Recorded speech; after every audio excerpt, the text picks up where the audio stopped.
آج اس بادشاہ کے تذکرے کے لیے ہم آئے ہیں۔ امامت کمسنی میں بھی ہو تو امامت، یہ آپ کے آئمہ میں سے واحد امام ہے جس کی 25 سال دو جملے، چند جملے فضائل کے بادشاہ کے سنانا چاہتا ہوں، مولا امام جواد کے، تاکہ تھوڑا ایک معرفت دہلیز عصمت پہ ایک سجدہ ذکر ہو سکے۔ 7 سال کی عمر مبارک تھی جب مسند امامت پہ آ کے بیٹھ گئے۔ ظاہری سن مبارک 7 سال تھا جب ان بچوں کو سمجھانے کے لیے، بزرگ بہتر جانتے ہیں، جب آ کے مسند امامت پہ بیٹھے۔ والدہ جناب سلیقہ خاتون، یہ بی بی جناب ماریہ قبطیہ کی نسل میں سے ہیں، جو رسول کی آخری زوجہ تھی اور جن میں سے جناب ابراہیم فرزند اللہ نے رسول کو دیے تھے۔ اور رسول نے اس وقت جناب ماریہ سے کہا تھا کہ ماریہ تیری نسل سے ایک عورت آئے گی جس کی گود میں میرا نواں بیٹا آئے۔ جناب سلیقہ خاتون امام جب پہنچے ہیں 7 سال کی عمر میں، خبر ہو گئی امام کو، امام رضا علیہ السلام کو زہر دے دی گئی ہے، شہادت ہو گئی ہے امام کی۔ امام مدینے سے آ گئے ہیں۔ جب امام مدینے سے بغداد میں پہنچے تو بغداد کی گلیوں میں بچے کھیل رہے تھے۔ دیکھیں امامت کا عہدہ کتنا بڑا ہے۔ ابھی پہلا قدم ہے بغداد میں، کھیلتے ہوئے بچوں کو اکٹھا کیا، بغداد کے ایک چوک کو منبر بنایا، بادشاہ دربار میں حکومت کر رہا ہے اور امام بغداد کے چوک میں کھڑا ہو کے بچوں کو شریعت سمجھا رہا ہے، اور امام بچوں سے خطاب کر رہے ہیں اور بچوں کو ان کی ذہنیت کے مطابق شریعت بتا رہے ہیں۔ یہ اتنی دیر میں مامون کی سواری آ گئی، پورا جاہو جلال، پورا سرکاری پروٹوکول، پورے لشکر کی آب و تاب کے ساتھ جو ہی آئی بچوں کو۔ اب جو پروٹوکول تھا بادشاہ کا، صدا دینے والے پہلے بازار میں آئے، رستہ چھوڑو بادشاہ سلامت آ رہا ہے، ذل سبحانی آ رہا ہے، شہنشاہ آ رہا ہے، معاذ اللہ امیر المومنین آ رہا ہے، رستے ملنے شروع ہو گئے۔ سارے بچے بغداد گلی سے، الا جواد، سوائے امام کے، کھڑا رہا میرا مولا۔ اس کی سواری قریب گزری، اب اسے نہیں پتا تھا کہ یہ کون ہے۔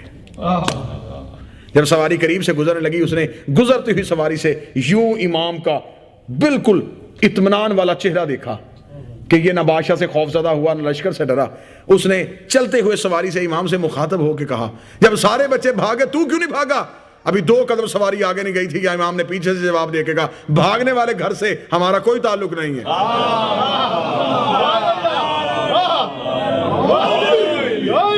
بھاگنے والے خاندان سے ہمارا کوئی تعلق نہیں۔ لفظ کانوں سے ٹکرایا، مامون رک گیا، اس نے کہا کلام کسی غیر کا نہیں۔ جزاک اللہ۔ سواری کو پیچھے کیا، پیچھے کر کے کہنے لگا، جب سارے بچے بھاگ گئے آپ کیوں نہیں گئے؟ امام نے کہا 3 حالتوں میں سے کوئی ایک حالت ہوتی تو شاید میں بھی چلا جاتا، اگر رستہ تنگ ہوتا، تیری سواری کی جگہ نہ ہوتی، جبکہ رستہ تنگ نہیں تھا، میرے کھڑے ہونے کے باوجود بھی تیری سواری گزر سکتی تھی۔ دوسری حالت یہ ہوتی کہ مجھے خوف ہوتا تجھ سے، سبحان اللہ، اور خوف میرے اندر تیرا ہے نہیں۔ تیسری یہ شرط کہ اگر تو ظالم ہوتا، اب تو بتا تو ظالم ہے؟ یعنی کہ بچپن کی امامت بولتی رہی اور شاہی کا بڑھاپا کمزور ہوتا چلا گیا۔ جب اس نے پورے لشکر کے سامنے یوں امام کا کلام سنا اور امام کی گفتگو سنی، لاجواب ہوا۔ جب اس نے اپنی سواری کو چند قدم آگے چلایا تو اس کے ہاتھ پہ آ کے اس کا جنگلی باز جو شکار کے لیے یہ اپنے ساتھ رکھتا تھا وہ اس کے ہاتھ پہ آ کے بیٹھا۔ اس کے چون میں چھوٹا سا ایک مچھلی کا بچہ تھا، اس نے ہاتھ لے کے وہ مچھلی کا بچہ اپنے ہاتھ میں لیا، مٹھی کو بند کیا، ہاتھ کو یوں پیچھے کیا، سواری کو واپس کیا، جہاں بچپن کے امام تقی تھے وہاں قریب آیا، امام کے سامنے کھڑا ہو کہنے لگا، اچھا تھوڑی دیر پہلے تو نے کہا تھا بھاگنے والے خاندان سے تیرا تعلق کوئی نہیں، تھوڑی دیر پہلے تو نے کہا تھا تیرے دل میں میرا خوف کوئی نہیں، تیرا خطبہ بتا رہا تھا، تیری گفتگو بتا رہی تھی، تو کوئی عام بچہ نہیں ہے، اگر تو سب کچھ جانتا ہے تو پھر مجھے بتا میری مٹھی میں کیا ہے، میرے ہاتھ میں کیا ہے. اتنا جملہ کہنا تھا. امام نے یوں مامون کا چہرہ دیکھا, چہرہ دیکھے کہا مامون تو مجھ سے سوال کرتا ہے. بادشاہ جب اپنی سواریاں لے کے گھروں سے نکلتے ہیں تو اس وقت بادشاہ کے محل کی دیواروں میں بیٹھے ہوئے بادشاہ کے ہاتھوں پہ آ کے بیٹھ جاتے ہیں. بادشاہ بازاروں سے گزرتے ہیں, بادشاہ بازاروں سے گزر کے جب جاتے ہیں تو وہی باز ہاتھوں سے پرواز کرتے ہیں, پرواز کر کے سمندر کے کنارے چلے جاتے ہیں. سمندر کی لہریں تیزی کے ساتھ بڑی چھوٹی مچھلیوں کو کنارے پہ لے کے آ جاتی ہیں. بڑی مچھلیاں تو واپس چلی جاتی ہیں, چھوٹی مچھلیاں کنارے پہ تنہا رہ جاتی ہیں. وہی بادشاہ کے چھوڑے ہوئے شکاری بھوکے بعد ان چھوٹی مچھلیوں کو اپنی چونچ میں لیتے ہیں, پرواز کرتے ہوئے واپس بادشاہ کے پاس آتے ہیں. بادشاہ کی مٹھی میں آ کے مچھلی کا بچہ دیتے ہیں اور وہ اپنی مٹھی کو اپنی کمر کے پیچھے چھپا کے اماموں سے پوچھتے ہیں کہ ہماری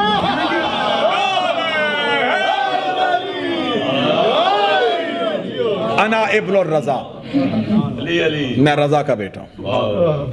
فوری طور پہ اس نے ملاؤں نے حکم جاری کر دیا کہ میں نے بڑی مشکل سے زہر دے کے تو امام رضا کو شہید کروایا, تو یہ بچپن میں فرزند امام آ گئے. فوری طور پر نظر بندی کا حکم جاری کر دیا گیا. امام کا گھر جس محلے میں تھا وہاں پر مخبروں نے کرائے میں گھر لے لیے. امام کے دروازے کو بند کر دیا گیا. لوگوں نے آ کے مامون کو لان تان کی کہ ایک کو زہر دے کے شہید کیا, ایک کو گھر میں چھپائے گا, امت تیرے خلاف ہو جائے گی. اس نے امام کو دربار میں بلا کے کہا اس دن آپ کے علمی مناظرے کے ساتھ مجھے بڑی خوشی ہوئی. میں چاہتا ہوں کہ میں اعلان کرواؤں اور بغداد کے علماء سے آپ کا مناظرہ کرواؤں. گفتگو سننا چاہیں گے حضور؟ بسم اللہ. بغداد کے علماء سے آپ کا مناظرہ کرواؤں. قبلہ شاہ صاحب توجہ فرمائیے گا. تمام کو بلا کے یحییٰ ابن اقسم جو درباری مولوی تھا بہت بڑا, اسے بلایا گیا امام سے مناظرہ کروانے کے لیے. اور امام کی عمر مبارک 8 سال. یحییٰ ابن اقسم آیا. یحییٰ ابن اقسم نے آ کے دربار کچا کچ بھرا ہوا ہے. لوگ دیکھنے کے لیے آئے ہیں کہ رضا کا بیٹا آیا ہے مدینے سے, فرزند رضا آیا ہے.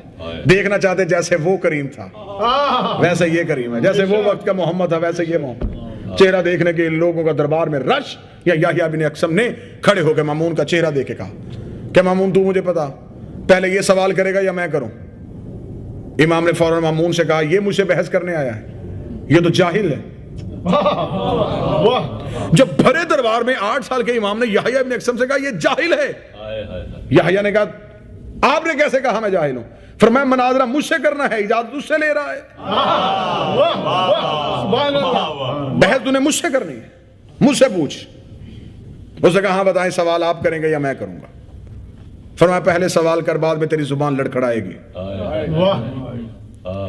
اسے کہا میں پوچھنا چاہتا ہوں کہ اگر حالت احرام میں کوئی شکار کرے تو کفارہ کیا ہوگا؟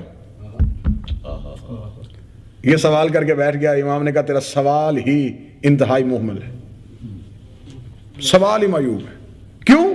فرمایا تیرے سوال کی 22 حالتیں ہیں, تو نے کوئی حالت بتائی نہیں. سبحان اللہ. اس نے کہا 22 حالتیں کیسی؟ امام نے فرمایا پہلے یہ تو بتا شکار حرم کے اندر کیا ہے یا باہر کیا ہے؟ شکار دن کو کیا گیا ہے یا رات کو؟ پرندے کا کیا گیا ہے یا جانور کا؟ غلام نے کیا ہے یا آزاد نے؟ مجنون نے کیا ہے یا عاقل نے؟ اگر تو حرم کے اندر ہوا پھر کفارہ اور ہے, باہر ہوا تو پھر اور ہے. پہلی بار شکار کیا تو کفارہ اور ہے, دوسری بار کیا تو کفارہ اور ہے. سبحان اللہ. پرندے کا کیا تو کفارہ اور ہے, جانور کا کیا تو کفارہ اور ہے, غلام نے کیا تو کفارہ اور ہے, آقا نے کیا تو کفارہ اور ہے, پاگل نے کیا تو کفارہ اور, عاقل نے کیا تو کفارہ اور. 22 حالتیں امام نے پڑھی. دربار پہ خاموشی تاری. یحییٰ ابن اقسم اٹھا, اس نے کہا 22 ہی بتا سکتے ہیں؟ امام نے فرمایا جو حالتیں بتا سکتا ہے جواب بھی بتا سکتا ہے. 22 حالت ہو گئی. امام نے فرمایا اگر اس نے حرم کے اندر کیا ہے تو پھر اس کا کفارہ اور, اگر اس نے پرندے کا کیا ہے تو مرغ سے کفارہ شروع کرے گا, ہرن کا کیا ہے تو ایک بکری کفارے میں دے گا. جیسے جیسے شکار بڑھتا چلا جائے گا ویسے ویسے کفارہ بڑھتا چلا جائے گا. پہلی دفعہ شکار کیا ہے تو معاف ہوئے, دوسری بار کیا ہے تو کفارہ دے گا. غلام اور آقا کی امام نے کہا بحث ہی کیوں نہیں, کیونکہ اگر حرم کے اندر ہے تو وہاں غلام اور آقا ایک ہوتے ہیں.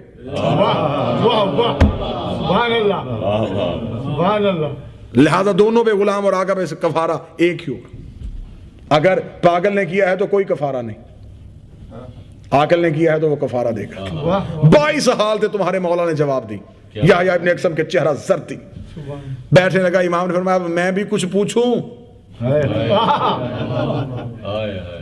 سوال سننا چاہیں گے امام؟ اب کاش کے بساط علم بچھائی ہوتی اور سامنے داؤد کھڑا ہوتا, پھر میرا مولا علم کا اظہار کرتے. کاش کے بساط علم ہوتی اور سامنے عیسیٰ کھڑا ہوتا, پھر 8 سال کا مولا بتاتا کہ علم کے معنی کیا ہیں. اب جب سامنے یحییٰ جیسے جاہل کھڑے تھے اور وہ ایسے سوال کر رہے تھے, امام نے کہا چل تو بھی مجھے ایک سوال کا بتا. ایک انسان اپنے گھر سے نکلا ہے, چھت پہ کھڑی تھی ایک کنیز, وہ اس پہ حرام تھی.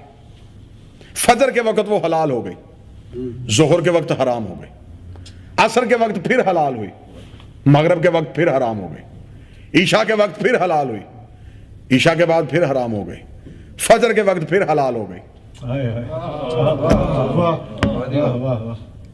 چلے اب واہ واہ نہ کرے, ایسے ایسے تو کرے. معصوم نے سوال کیا, قبلہ زیدی صاحب. یحییٰ پریشان ہوا, اس نے کہا مجھے 22 حالتوں کا اندازہ نہیں تو پھر اس سوال کا اندازہ کیا؟ مامون نے کہا کہ آپ بتا سکتے ہیں؟ امام نے فرمایا ہاں میں بتاتا ہوں. جب وہ شخص, جواب سننا چاہیں گے معصوم؟ امام نے فرمایا جب وہ شخص گھر سے باہر نکلا, وہ کنیز کسی دوسرے کی تھی, اس پہ حرام تھی, اس نے خرید لی, حلال ہو گئی. ظہر کے وقت اس نے اسے آزاد کر دیا, پھر حرام ہو گئی. عصر کے وقت نکاح کر لیا, پھر حلال ہو گئی. مغرب کے وقت زہار کر دیا, یہ طلاق کی ایک شک ہے, پھر حرام ہو گئی. عشاء کے وقت رجوع کر لیا, پھر حلال ہو گئی. عشاء کے بعد طلاق رجعی جاری کر دی, پھر حرام ہو گئی. صبح رجوع کر دیا, پھر حلال ہو گئی. بس یہ امام کا علمی مناظرہ تھا. یا بغداد کی گلیوں میں شور ہو گیا کہ امام جوانی میں امام نہیں ہوتا, امام بچپن میں بھی امام. وہ امام رضا کا بیٹا آیا ہے اور وہ 8 سال کی عمر میں اس نے دربار میں تمام سب کو لاجواب کر دیا.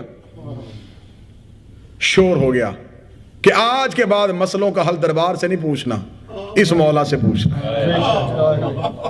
جب لوگ شریعت پوچھنے کے لیے مولا امام تقی الجواد کی دہلیز پہ آنے شروع ہو گئے, اس نے پھر دوسرا جو ان کی سازشیں ہوتی ہیں, اس نے پھر دوسری سازش چلی.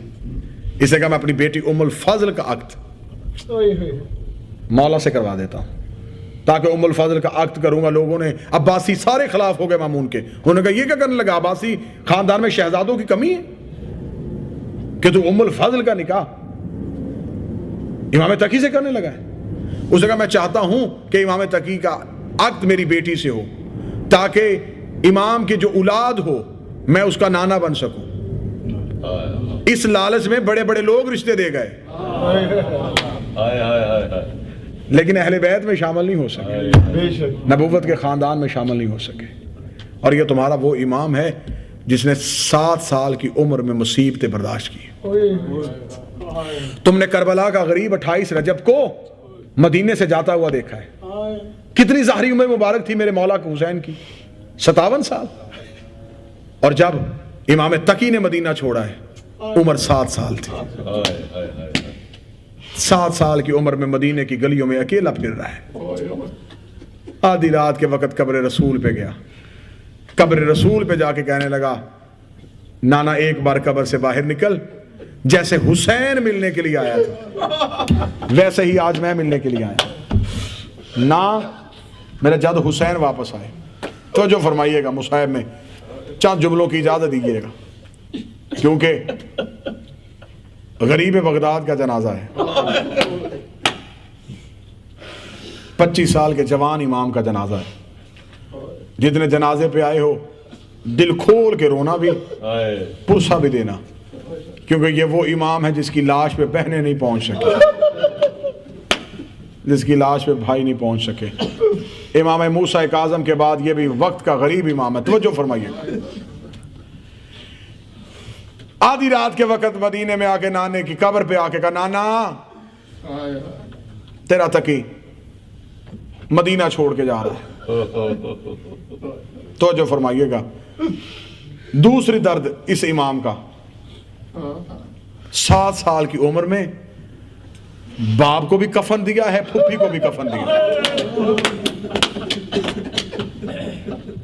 امام رضا کا جنازے بھی پہنچا، معصومہ قوم کی تدفین بھی پہنچا۔ تیسرا درد اس مولا کا، جب پردیس میں آیا صرف ماں ساتھ تھی۔ بغداد کے جس کونے پہ امام نے اپنا گھر خریدا وہ بغداد شہر سے کافی دور تھا۔ ایک دن مولا گھر میں واپس آئے ہیں، جناب سبیکہ خاتون نے امام کو گلے سے لگایا، ماتھا چوم کر مدینہ چھوڑ کے پردیس میں آ تو گیا ہے لیکن گھر تو شہر کے قریب لیں، اتنا دور گھر کیوں خریدا ہے؟ امام نے فرمایا اماں میرے گھر دور خریدنے کی ایک وجہ ہے، رات کو میں نے بیٹھ کے اپنی بہنوں کے نام لینے ہوتے ہیں۔ جب میں رات کو بیٹھتا ہوں مصلی پہ میں ایک ایک بہن کا نام لیتا ہوں، میں کبھی پھپھی زینب کا نام لیتا ہوں، میں کبھی کربلا کے شہداء کی ماؤں کے نام لیتا ہوں۔ اماں میں گوارا نہیں کرتا یہ نام کسی کان میں چلا جائے۔